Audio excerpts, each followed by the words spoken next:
This is the Classic Auto Mall Show.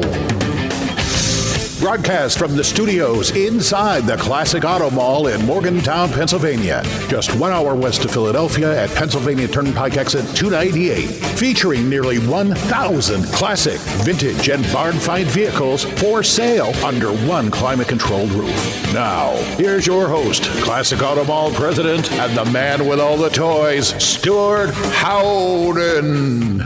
And welcome, show number 224. Here we are. Wow. That's hard to believe, isn't it?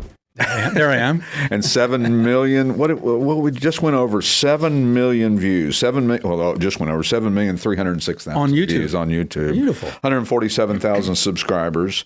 This time last year, 6,600. Wow. So Picking up the pace. Meteoric rise. A meteoric rise. So how many cars in inventory right now, JR? 937. That's pretty good. A little higher.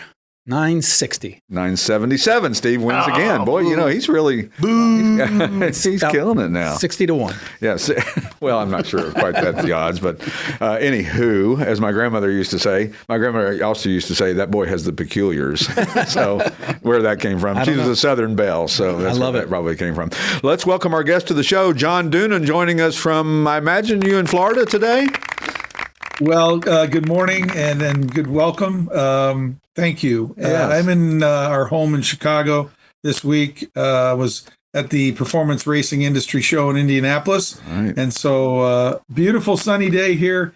Struggling to get out of the 30s, though. Well, that's Chicago, right? That's right. That's what I grew up in, and that's what I actually appreciate my seasons. Sure. PRI is a great event. It looked like the attendance, it was well attended, and lots of car people there, and looked like a great time. Incredible. Michael Good, the new president of PRI, has become a great friend. He and his staff are really kicking butt, and it was the largest attended show ever. And I got to tell you, I was there every day and had a lot of speaking engagements, a lot of meetings, but the place was jammed. If you got in the aisles, it was like a restart at an IMSA race. Right.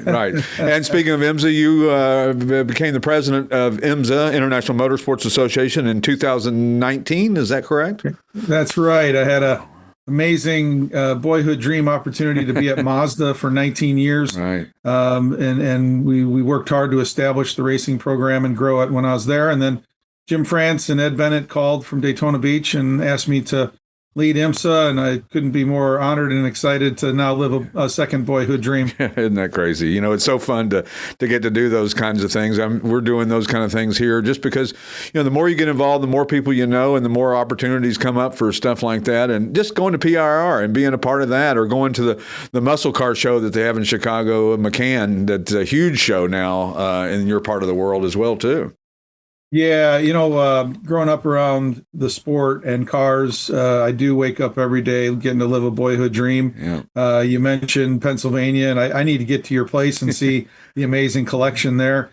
My grandfather was family, mainly my dad's family, from Rockville, Maryland, and Grandpa raced midgets on the East Coast, Williams Grove. I don't know exactly how far that is from you all, but that's how it all got started with Grandpa, and then Dad raced sports cars here in the Midwest after getting out of the Navy, and McCormick Place was the site, and now it's at the Rosemont Convention Center. But the World of Wheels, I remember those. Yeah, Dad had his race car in there, and we won the race car division back in 1975, and we haven't looked back since. Right. I loved all the displays. They had some with the white shag carpet that looked like snow, and the bubble top beatnik bandits, and the cars were just, you know, for us as kids, they were out of this world because we weren't reading car magazines quite yet, and there wasn't the internet, obviously. No, 100%. And you know, as a little guy, I was collecting Hot Wheels cards and like the Red Baron hot rod, and you know, the car from the Addams Family, and all those things were at those shows when they were originally built, and so I was in awe. Yeah, and probably they're quite valuable these days. Of course, not as valuable as if we'd have bought some of the cars that we probably passed on and our parents passed on back in the day. I know your dad may have had an opportunity on a Cobra. Yeah, he was in New Orleans after being in the service, and the picture behind you, of course, captivated me as soon as we started the show, because he said he had a opportunity to buy a AC Cobra for $4,900 in New Orleans. It was sitting in a dealership showroom floor, and I think to myself, man, what if he had done that? And then maybe that car would be in our collection now. Yeah, you know, that's the thing. It's hard to predict what will be valuable in the future. But I think that there was some back in the day, the GT40s that they were selling, even through the dealerships, they were selling the street versions and the Cobras and all of that. And of course, the high horsepower stuff. Of course, you know, we didn't always understand collectability and that kind of thing when we were kids buying cars and going through that process. So the guys who did understand it, obviously it paid off for them that could buy a Cobra, scrape together the money back in the day. Yeah, when you think about the auctions, you know, the barret-jacksons, the Meekums, you know, what happens in Monterey all the time, Bring It Trailer's done. That's crazy. It's just remarkable. Yeah. And just a few years ago, I was so fortunate to acquire my grandfather's 1947 Curtis Craft midget, nice. Offie powered. And so to have that as part of the legacy of our family and racing is, you know, it makes my hair stand up. It's really special. Mine too. It's great to be able to reunite with stuff like that because, you know, people that aren't car people don't necessarily understand how important cars are to a lot of families. I mean, they're like the family pet. I mean, you know, dad's collection of cars or dad's single car is part of the family, just as if it was a living, breathing thing, which to us it is. Yeah. And you almost sometimes, obviously, there's family milestones that are more important than cars. But if you look at the cars of when they came in the family's history, sure. You know, sometimes for me, it's like, oh, yeah, that's when we had, you know, a Toyota SR5 pickup truck. And that's when we had a Buick Century station wagon that was our tow vehicle to the racetrack, right. Or a 71 Chevy van. Like all these things, you know, make markers for me across history. Well, we have that every day in here where people come to our place and people that'll tell you, oh, I'm not a car person. And they come in and when they leave, they got a big smile on their face. And because they saw dad's car and their uncle's car and their boyfriend's first car and the car that they, you know, got married in and all these people don't always realize that cars is not just a car thing. It's a culture thing. It's what we are as a society, especially in the United States. Yeah. You know what? We're seeing that at IMSA. You know, we're so fortunate right now to have 18 auto manufacturers racing with us. I saw that. And you know, there's not many that aren't there. But what we're seeing is, and I saw this at Mazda with my colleagues, we were all concerned about the number of 16-year-olds getting their driver's license.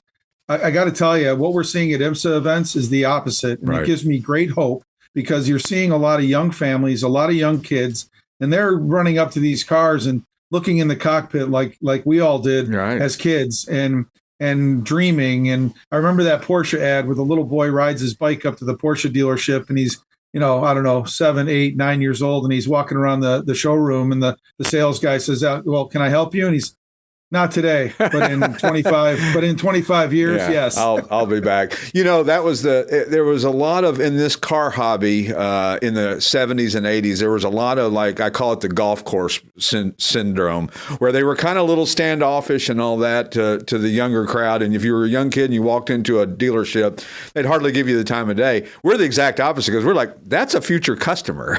That's right. And we want to perpetuate, whether it's racing, whether it's collecting, whether it's muscle cars, whether it's antique cars, we have to perpetuate this. Otherwise, all of us will be out of a gig. That's exactly right. That's what we're seeing. I mean, at an IMSA race, you know, before the race starts, we have a wide open grid walk for all the fans. If you have a general admission ticket, you're welcome to come out. And that's the kind of spirit I'm seeing. The same in HSR, which is our historic sports car racing group.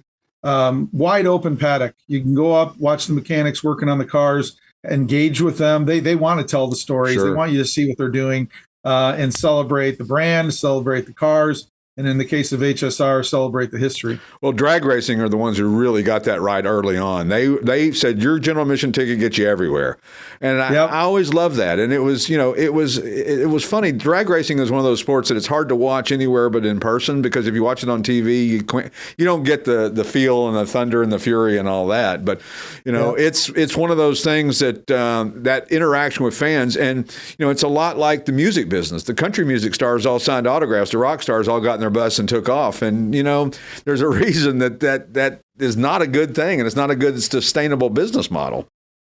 Yeah, I was with Glenn Cromwell from NHRA last week, and he reiterated Wally Parks's philosophy that every ticket is a pit pass, and we absolutely emulate the same in IMSA, and our autograph sessions with our drivers are wide open to the fans, and it just reminds me of how it was when I was a little boy growing up at the racetrack. Because there was a number of years in a lot of the different motorsports factions, whether it was drag racing or sports cars, where they weren't really known. The names weren't known like they were back in the days. They weren't Andretti and Unser and all those guys that we all grew up knowing. And then all of a sudden, it's like, who are these guys? And then that's changing. You're starting to become more recognizable in the sport, which is fantastic for the sport.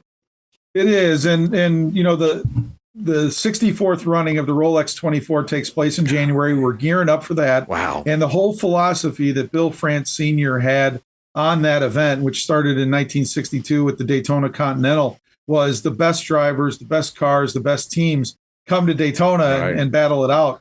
And you're seeing the top sports car drivers in the world because that's part of our WeatherTech championship. But Scott Dixon, Alex Palou, Connor Zillage, Roman Grosjean, Logan Sargent, Kevin Magnussen, all these superstars, Scott Dixon, like Will Power is going to be there this year. All of these champions want that race on their resume. They want to wear a Rolex Daytona watch after winning that thing on Sunday afternoon. So I think you're right. The names, the Andrettis, the Foyts that we grew up with, we're starting to get that same momentum with fandom. Yeah, I think that's ideally the way to go, and that that is such a prominent event. I mean, it's one of those ones that to me it's the more of the Super Bowl of road racing than anything. And the great thing about it is the variety. It's like these European sports car races where the slow cars and the fast cars are all out there mixing it up together, and I love that. That to me is part of the allure. Doesn't get much better. We have 61 cars on the entry list for Daytona. So for 24 hours, you're going to have almost half and half. You'll be close to 30 prototypes, certainly 30 GT cars or a little over. And that's exactly right. The closing speeds, going into turn one off the tri-oval or going into the Le Mans chicane on the back straight, sometimes those closing speeds are 50, 60 miles an hour different. And you see the prototypes weaving through traffic like you're on the turnpike there in Pennsylvania. It's pretty wild. We drive just like that here. So it's fun to watch, though, because it gives you if you got into any of the lowest level of IMSA, whatever that car would be so fast to you, it would be crazy. And to go from that to the prototypes is like, wow, the disparity is crazy. But it would feel fast. That was like we asked a drag racer, can you feel the difference between 300 and 330? And they actually said they can. So I give it to those folks. They're crazy. Yeah. So. You mentioned the amount of involvement with the OEMs, the manufacturers, which is staggering. I mean, and it's interesting because the racing philosophy and win on Sunday, sell on Monday is not quite the same as it used to be. However, it's so important for the branding side of it. Yeah. So what we're seeing out of those 18 auto manufacturers is not only the fact that they're racing with us, and all of them have in some way, shape, or form a customer racing program. So you or I could pool our funds and we could buy a race car and go racing either at the entry level series, which we have, which is the IMSA Michelin Pilot Challenge, or one of the single makes, Mazda MX-5 Cup, Ford Mustang Challenge. We could do that. But at the same time, besides racing on track, you go to an IMSA weekend and the midway is jam packed with a production car display, which usually has a race car that the kids can get their picture taken in and things like that. But the manufacturers are using this as a marketing tool in their toolbox. They're advertising and integrating it into their television advertising, their social and digital media, and which makes me so happy, they're launching new road cars at our race event. Wow. So some of the unveils of new road car product are happening at IMSA races. So we like to call it the new auto show, and I think you and your team can relate. I used to go to the auto shows with my dad. I used to love going into the displays, and for me, I was a bit biased. I wanted to see what race cars were in the displays. But, exactly. The tie between road car and race car, the learnings that happen on the racetrack to what is then maybe applied to a road car, or vice versa, testing road car componentry in one of the toughest environments is really what we become. And Sure. the next step is technology. The cars are so technologically advanced that we're now a test bed for the technology and innovation industry. Sure. Look at the GTD Mustang, the new Mustang that just came out. That thing is just, that's as radical as they come. And it, I guess, can cost as much as $400,000, I think, for one of the versions of it, which is crazy for a Mustang. But if you look at the technology, it's all racing inspired.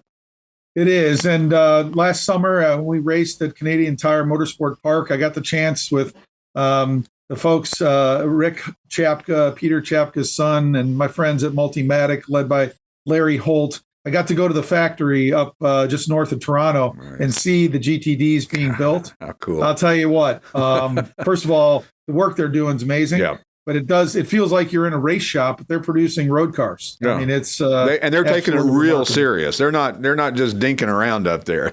No. They're taking And it the real fact that it's called the GTD for GT Daytona, Yeah. which is what our class is called, that's obviously special in my heart. Yeah, absolutely. So, and not only having the manufacturers involved, but the sponsorship, and WeatherTech has been a huge sponsor. I mean, what would this world, I don't know what the racing world would look like if WeatherTech hadn't come along. I mean, it's... Yeah. What David McNeil and his family have done for incredible. automotive accessories, but for motorsport across so many different series is remarkable. They're an absolutely tremendous partner to us. We're with them till 2030, which is really special. Wow. So long term, and same with Michelin. We just announced a 10-year extension with Michelin, number one tire brand in the world. We're with them till 2035. We have a real stable platform in IMSA, and Sure. we're just going to keep polishing on it, as you guys would say, Absolutely. at your place, and keep trying to grow it the best we can. To get a sponsorship with that length of time, that almost seems improbable today. That not many places, or even stadiums getting named, aren't that long, are they? That's amazing testament to you and your staff. Well, I appreciate that. I think our goal has been to create value for everybody involved, for a race team to know that IMSA is going to be on NBC and NBC sports platforms until into the 2030s, 2031, 2032.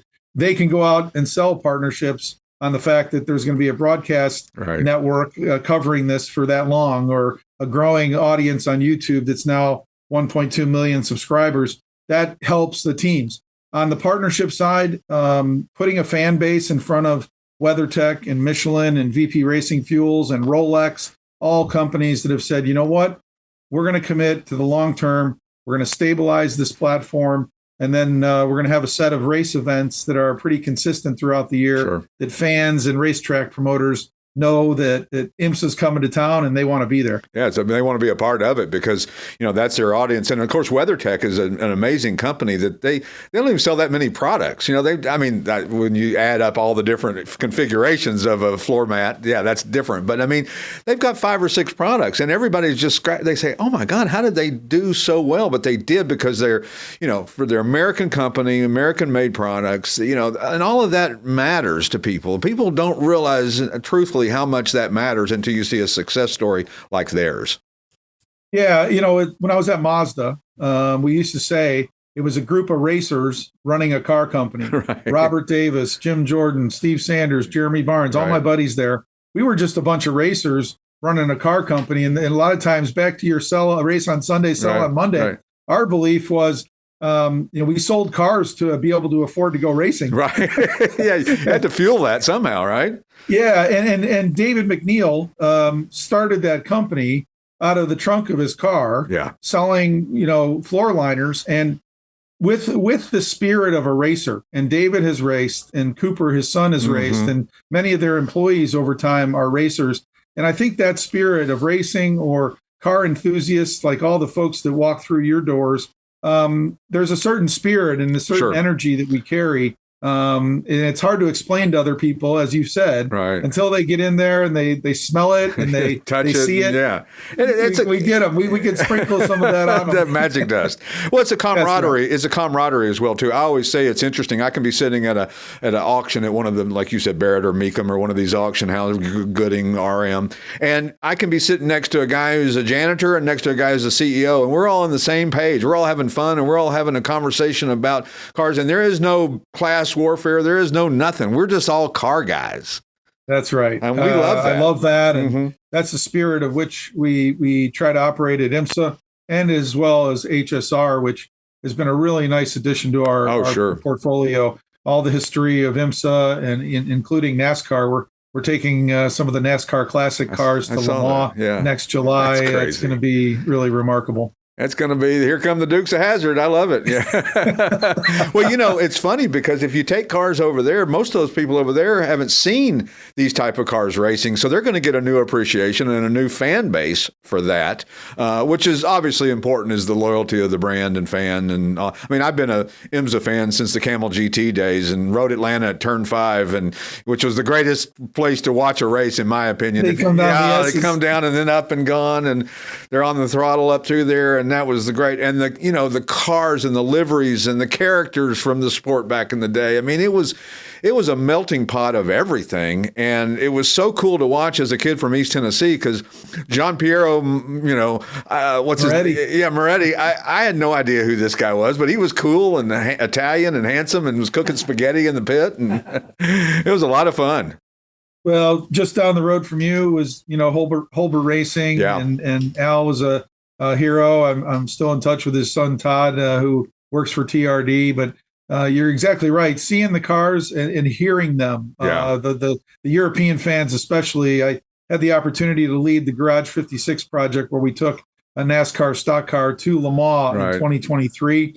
And as soon as we fired that car up, the fans were going crazy. They love the thunder of a V8, and if people haven't seen it, American Thunder on Amazon Prime is the documentary on that project. So. Yeah, I've watched little bits and pieces of it, and it's on my list. I've just got to make sure my wife falls asleep on the couch before I start that. But, it's interesting. I mean, back in the day, you had the variety was still the same back in the IMSA days of the 70s and 80s. You had the 935s and before the 962s and 956s, but you had the 935s, which were some of the, in my opinion, and people argue with me on this, that the 935s are the coolest race cars ever. I don't care. I don't care if they're not purpose built. They are cool. And the Moby Dick, the further the Moby, the better the car. I love that. And you're right. Those things, I can only refer to them as absolute monsters. When you see them fire up and you see them sliding out of a corner, belching flames, that's proper there. Yeah. Interscope Racing, their livery that Danny Ungaius, who raced for them, who raced at Indy and raced IMSA, and they just released those 935s that they made again, and one of them was in the Interscope, and I think it sold for like 1.8 million or 2.8. I don't remember. Those numbers start getting a little jumbled when they get into that millions category.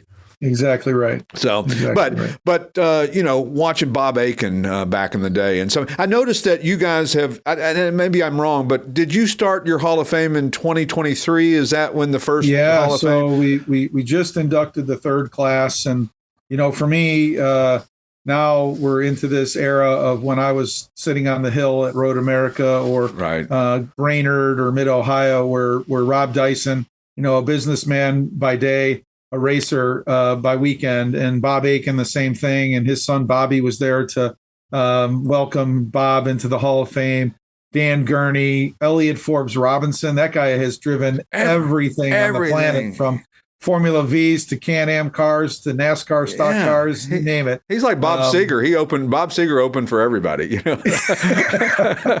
But those cars and those drivers are absolutely iconic, and we're currently in a virtual Hall of Fame, but I would, one of my dreams is a bricks and mortar building to do what you all are doing every day at your place, and that's welcoming in fans and telling them the stories behind the people in the cars. That's the greatest thing about what we do is explaining to somebody who's really interested in learning more about what a 69 Camaro was or what a 72 this was, or, any of the different cars that we have in here. And watch my guys out there giving an education to somebody, knowing probably that they're not going to sell them a car and that's not the exact best use of their time. But it doesn't matter to me because I want them to perpetuate the hobby in that form and fashion.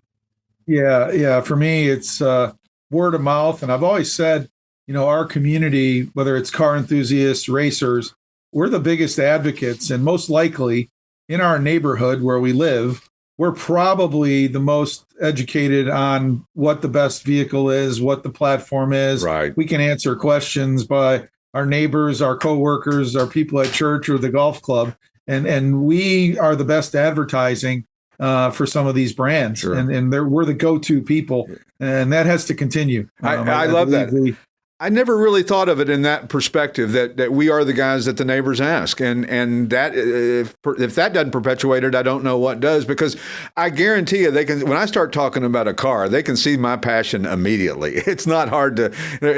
I'm not a blank slate here. Yeah, I mean, I got a neighbor who's the heating and air conditioning guy. I got a neighbor who's a contractor. I got a neighbor who's an IT guy, one who works for the railroad, one who's a paramedic. But when it comes to the auto industry, I'm the go-to. Sure. Well, and I mean, if you look, the thing I like about your Hall of Fame also is the fact that not only do you include drivers or people that were involved in the sport, you also include the cars.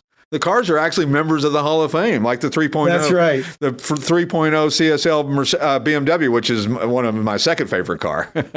Yeah, that thing is special. We had that car at Motul Petit Le Mans at our season finale, and Frank Van Meel, the head of BMW M, globally drove it in front of the field before we went to green flag. But the cars in sports car racing, much like the drivers, are also the cars are the stars. Right. And that's what I appreciate. Our fans come as fans of certain drivers and teams, but most of them are wearing some manufacturer hat. Corvette Racing, Cadillac Racing, Acura, Honda, BMW, you name it, Porsche, of course, Mercedes, Ford, they're all Lexus, sure. They're all there. And the fans are coming to see their favorite brand win. Most likely they're driving that car on the street, or they're aspiring to. Right. Yeah. And if I could sell a car to everybody that aspired to have a classic car, I'd never have any inventory because everybody wants one. your 670 cars would be down in the single digits. Yeah. And we can't have that. We can't run out of inventory. So, no. So any odds on favorites who's looking really good this year, and the prototypes and is Penske and the Porsches? Obviously that's a hell of a car. I'll tell you, the competition level in IMSA right now is at the highest it's ever been. And I sat and watched all the greats of the sport battle it out. Sure. Right now, we are in a moment where the parity is insane. With 18 OEMs, 17 of them won a race last year. So we've got this crazy balance where you got front engine, rear engine, turbo, non-turbo, a sleek Ferrari 296 versus a Lexus RCF. So we've seen a variety in the victory lane. But you mentioned Porsche Penske, two-time champions of the series, two-time Rolex 24 in a row. So two in a row for them. They are certainly the team to beat. I can promise you, Cadillac Wheeling Racing. They won the last two races last year. Sure. They're coming for the fight. Sure. Michael Shank Racing, who represents Acura, WRT, and BMWs, they're going to all be tough. So what I love is the fans are treated to nobody knows who's going to win. Right. And that's the problem that some racing, Formula One's got that problem right now. and they've got this great push and momentum going on, but it's the same, it's the same people winning every week, and the guy takes off and he's gone 45 seconds away, and it doesn't sit well with American fans, unfortunately, and I don't know how they're going to fix that. Not so sure. I mean, we're focused on putting on these massively well-attended events, sure, with a great audience on broadcast, and I'm banking on the fact that we're going to continue this idea that nobody knows who's going to win every weekend. Yeah. And that's, and what's crazy is and I know you've watched, after 24 hours, it comes down to the last 30 minutes and they're all battling. Like you can't script that. And No. I'm sitting there like a little boy up in the race control, just like with my hands on my head, like I can't believe the moves drivers are making and restarts. And it's really a special moment for all of motorsport right now. Right. But endurance sports car racing is really in a great place. And, my teammates and I at IMSA are just going to continue to take really good care of it. Sure. Is it hard to sleep during that 24 hours? Do you get a nap at all, or do you? No. I back when I was at Mazda, you're on the pit box, Right. you're on the headset the whole time, and you have to be on your A game to make decisions at 3:00 in the afternoon or 3:00 in the morning. Exactly. The same goes for now. I stay up with my staff. I believe that they're executing the event. I should be there with them. It's hard to, wave goodbye to them at midnight and say, I'll see you in the morning. Right. Exactly. Well, it's one of those things that I imagine it's your Super Bowl of the Daytona races has to be. And of course, then you race at Sebring. Y'all race still at Road Atlanta, Long Beach, which I love that race. I've been going to that race. I went to the first time in 1981 when F1 was there. That's great. I love that bit. That environment was really cool. Yeah, one of the things that I think has been most intriguing, and you mentioned, partners coming and staying for the long term, is the variety of our calendar. You're right about the Rolex 24. It is our Super Bowl. But then, 30 days later, you go down to Sebring, and you're at the Mobile One 12 Hours of Sebring, the longest running endurance race in North America. Where a lot of Cobras raced, by the way. Yeah. And, Long Beach, you go from 24-12 to 100 minutes. Whole different mindset, right? Yeah. Yeah. We have the Sail in 6 hours at the Glen. We're going to be at the Motul Sports Car Weekend at Road America, which is now a 6 hour. You go to Indianapolis, and then, of course, we finish up with Petit Le Mans at Michelin Raceway Road Atlanta. Right. So there's a lot of variety there, and the teams can, if you have consistency, you are in the hunt for the championship. Sure, absolutely. That's really the key. Well, that's, so wonderful having you on the show today. We really appreciate it. This is a lot of fun talking about racing and just what's going on at IMSA. I know that there's a lot of people that are fans that watch and listen to us, and glad that you could be here today. My last question that I always like to ask, though, is, arguably the most important question, and that is, what is your daily driver? Well, currently, and we're fortunate to have these OEMs as part of the partnerships. We have a fleet of vehicles. Sure. So I'm currently driving a BMW XM, which is the most insane hybrid V8, insane vehicle I've ever driven.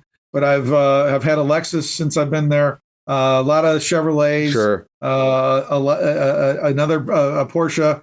And so I'm really fortunate. I think the most exciting for me is what's in the garage, and the Mazda RX-7, the first gen, is really a special car that really put me in love with the Mazda brand, but sports car racing. My dad raced some Volkswagens, some Porsche 914s, so I'm a fan of them all. That's my problem too. You can't get enough of them. Exactly. Again, such a pleasure to have you on the show today. I know you're busy and got lots going on, and good luck at the 24-hour. We'll be interested to see how that all goes, and we will talk to you soon, I'm certain. Thank you, and you're welcome at any IMSA race. You all come. Thank you. And when I knock on the door at your place, I'm going to come and see the collection. The nickel tour and the golf cart will be ready and waiting for you. John Doonan, President of IMSA, everybody. Thanks again, John. We'll catch you next time. Whether you want to buy or sell a classic, collectible, or special interest vehicle, you need to visit the Classic Auto Mall website for more information. If you're looking to buy, you can easily search our inventory of more than 1,000 vehicles on the web at classicautomall.com. And we're back with the Classic Auto Mall Show from the Classic Auto Mall Studio, Morgantown, PA. I guess if you haven't heard the news, the NHRA event at Maple Grove is no longer. Speaking of racing, the track was bought out by IHRA.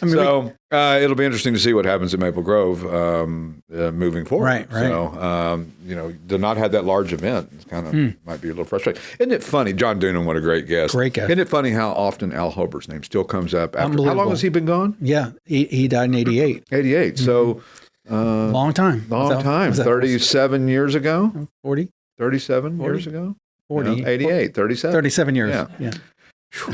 Math is not our strong point. No. Or names of celebrities. A lot of dead air. It was a lot of dead air. Or names of celebrities. We are all D- math. For sure. No, it's amazing. Legend lives on, and it comes up all the time. All the time. Anytime we talk to anybody who has anything to do with road racing, it always comes up He's a that special, his name. And special person. Yeah, how good he was, and could have been even more. I mean, no telling what he would have gotten. So, where did we sell cars this past week, you ask? Did you ask that? Where? St. James. Where? St. James, New York. Tampa, Florida. Torrance, California. Scottsdale, Arizona. Georgetown, Texas. I spelled Texas. T-E-C-A-S. Edgewater, New Jersey. I'm going to get this wrong. Mehoopany.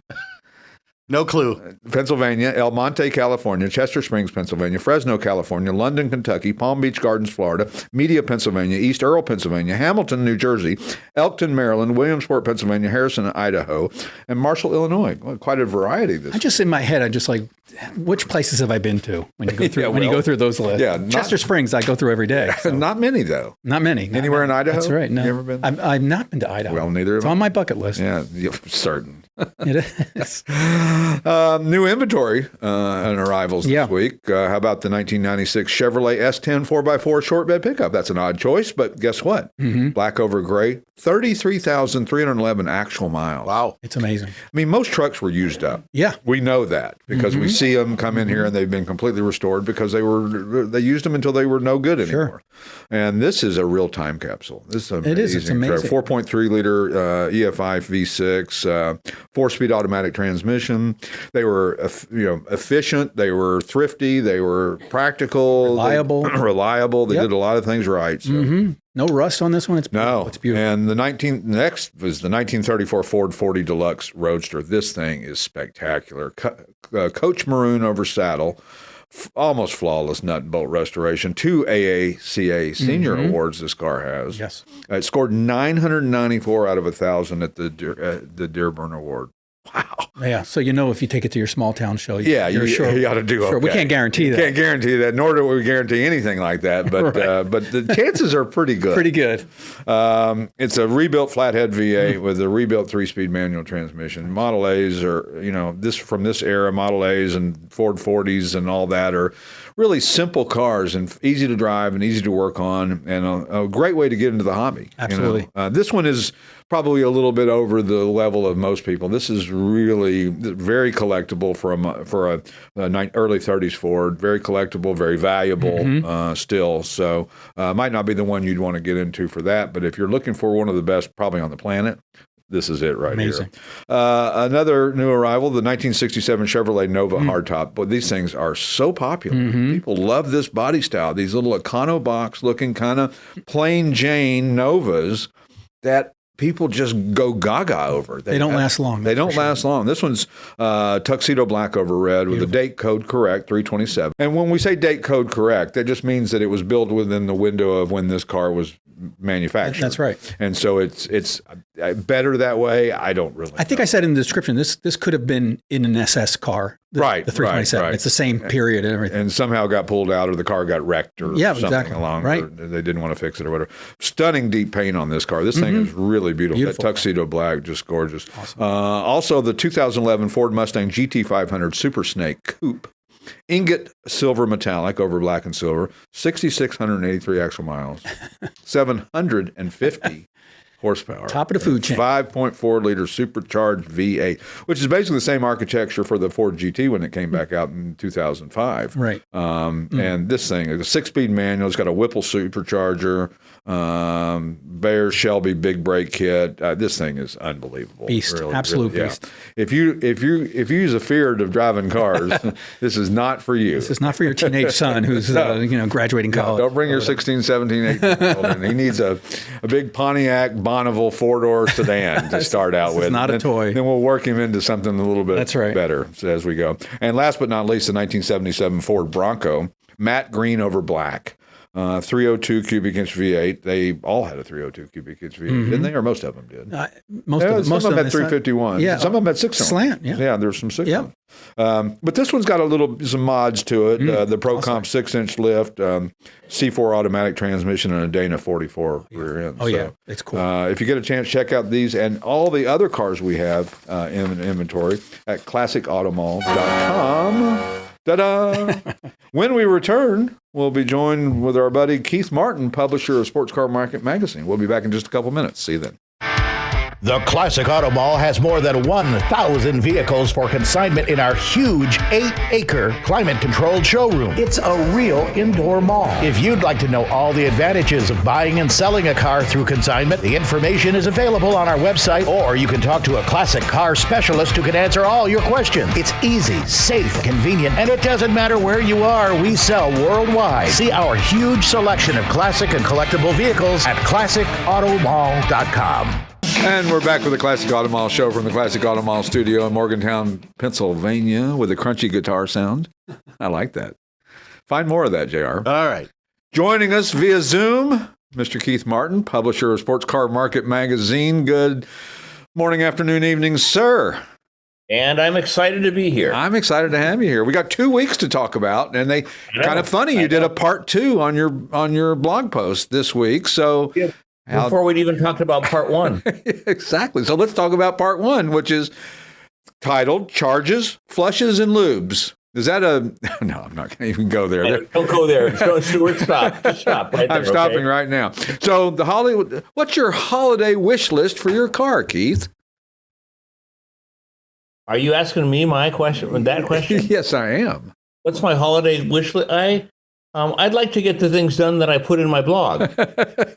You'd like to practice what you preach, is like what you're saying, right? Yeah. The things that are the most important in that blog that we never do, it's flushing the brake fluid and flushing the clutch fluid on the cars that are hydraulics. Right. We never do it. Brake fluid is hydroscopic, so it collects water. The water gets into your braking system. It runs downhill till it gets to your wheel cylinders, and then it rusts. Right. Lovely. Which is exactly what you don't want. Well, and we just don't do it. Right. You just don't pay any attention to it because there's really no warning that it's going bad until it's bad. Yeah, it's not acting up. It's not shifting erratically. It's not braking erratically. Everything is just kind of status quo until you dive in there and realize that there's more problems than you realized. Yeah, and not fun problems. No, and flushing fluids out of a car is not the easiest task. Hard to do in your parking lot if you park on the street. No, a friend of mine said, "Why don't we start a small business where we offer to go around and flush the braking systems in people's cars?" Yeah. And I said, "Why don't you start that business?" and I'll be your backer, and I'll be your customer too, right? I know. Yeah. I know. Well, it's just like porta pots. You just have one of those big hoses, and you somehow run it into there, and you drain it all out and flush it all out. Because I know that if you go to, I don't know, one of the whatever Jiffy Lubes or whatever they're called today, it's not cheap to flush a transmission or a brake system or any of that. Yeah, it's quite expensive, a couple of $100 per instance, right? Well, and the problem there is if you have a classic car or a foreign car, you can't take it to a Jiffy Lube. Right, because it's not on their sheet. It's not on their computer. No, and they go to school on your car then. Right. Which, yeah, you'd like to be, you like the veteran guy to go to school in your car, not the kid who's been there for a couple of weeks who may or may not be there next week. Yeah, that's another problem we can talk about someday is what's happening as all these older mechanics retire. I know. Like with the guy Nasco, who's in his 70s, who's always taken care of my Alphas for 50 years. I had a broken window winder, and to Nasco, it was just, oh yeah, it's a broken window winder. I know how to fix that. Right. Didn't have to explain it. Yeah. Yeah, but to another shop, it's, oh, well, we got to take the door apart and see what's going on in there, and I'm not sure this part's available anymore. I mean, it's just because they just don't know. Right. And they don't want to tell you they don't know because then you're not a car guy if you say, you can't say you work on cars if you don't know something. You can't say, oh, I don't know that. So that's really well said, Stewart, because I think the biggest problem with the what I want to say this, with the shop, the thing that's the saddest about a shop is one that won't admit that it doesn't know how to do something. Right, exactly. Yeah, we can't take that because we don't know how to do that. They never tell you that. I don't do those. They'd never do that, and that just leads to catastrophe. Right. And I don't think it's intentional as much as it's like we can fix anything. We're car guys and we know how to fix anything, and we'll dive in there and figure it out. And diving in there and figuring it out is not what you'd like. You don't want to be the guinea pig with this guy. You want to be the guy who's done it. And same with the auto parts store. We always say about the guy who works behind the counter. When the kid says we don't have that part, and the old guy says, "Give me a second," and he goes in the back and pulls out a dusty box and blows the dust off and brings it up to you, and he's got the part you need. Yeah, I agree. So, but one of the things that practice what you preach is taking your car out and running it on a regular basis. And we're all guilty of letting that kind of fall by the wayside from time to time, especially when you have multiples of cars. Well, I've got a very good friend of mine, and what we've made an arrangement is every Tuesday he's got keys to my condo, to the garage, and he's got keys to the 4 cars I store here. Every Tuesday, he's going to come over and drive a different car for half an hour. I love that. That's brilliant. He's excited because he gets to drive a Porsche. He gets to drive a Lotus. He gets the fun of it. Yeah. But the cars they need a good half-hour warm-up. Right. Yeah. And it's bad for an exhaust system to run a car for less than 15 minutes. It's bad for almost every part of the car to run it for a short period of time. It needs to be fully up at operational temperature. That's right. So we haven't. The other problem we have here, of course, is that you want that day to be a sunny day. Perfect day, actually, is what we're looking for. Yeah, well, because taking a car out in the rain for 20 minutes does not help it either. No, and I can't bring myself to do it. I'm sorry. It's as I always say, it's like suede shoes. If there's 1% chance of rain, these bad boys ain't coming out, and it's wrong. There's not. Listen, we don't. Obviously, it's not good to drive a car that's got salt on the ground and mud and dirt. But if it's just water, it's probably not the end of the world for 20 minutes or so. But I'm such a stickler. I'd want to put it on the lift. I'd want to clean it, wipe it down. I'd want to do all this. Yeah. And then a 20-minute drive would turn into 4 days. I just the purpose of my blog was really to get people, it's the old 20 minutes of preemptive action can save you hours of problems. Right. Well, like you wrote in your blog about we hear the tick tick from the speedometer. Yeah. You know that thing is getting ready to go bad, and if you ignore it, you're going to regret it. Yeah. Yeah, this is not a bad time of year to make a little list and take your car to the shop and say, can you just attend to these things? Right. And then part 2 of your 2-part blog is Winter Storage Part 2. And interesting that and I had never really thought of this, that you talk about storing convertibles with the top up, not down. Yeah, I'm just making my best guess at that, but I would rather see my top stretched out. Right. Then see the folds in it, and especially with the rear plastic window. Right. Even you still put a towel in that window when you fold your top down. Right. Of course. But I just think it makes sense to have that fabric stretched out rather than collapsed. Sure. Well, I think that a lot of people, there's always schools of thought of people thinking there's one way to do something or another way to do something, but I think that if you've got your car stored in an area that there's any kind of moisture, it could be bad for the top, especially if it was pushed together and wouldn't have a chance to maybe air out and dry out like it should. But there's a lot of other things that moisture can cause problems with it too, interiors and electronics and all of that. Right, I agree. So the most important thing in that blog actually was my statement that you should have your seat cushion recovered. Right. Yeah, I hadn't thought of that one. But you think about it, especially if it's like an MGB or something where the seat cushion will just lift out. Right. It's not difficult and doesn't work.